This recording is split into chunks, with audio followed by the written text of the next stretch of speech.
Les États-Unis ont annoncé une nouvelle série de sanctions contre la Corée du Nord visant à geler les avoirs à l'étranger des personnes ou entités responsables de la violation des droits de l'homme et à leur interdire d'effectuer des transactions financières. Le Trésor américain a ajouté notamment le ministre nord-coréen de la Défense Lee Yong-gil, le bureau central des procureurs publics et un studio d'animation d'État à sa liste de sanctions contre le régime communiste. Washington a fait cette annonce dans le cadre de la journée des droits de l'homme des Nations Unies. C'est une première depuis l'arrivée au pouvoir de l'administration Biden.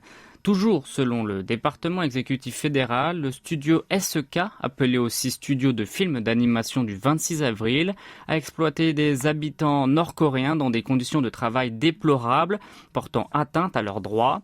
Le ministre Lee et le bureau central des procureurs publics sont quant à eux accusés d'être responsables du fonctionnement abusif du système judiciaire de leur pays.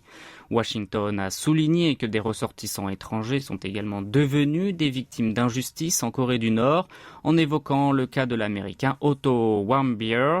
Pour rappel, ce jeune étudiant avait été arrêté lors de son voyage à Pyongyang en 2016 par les autorités nord-coréennes, détenu pendant 1 an et demi avant de décéder une semaine après son rapatriement en 2017.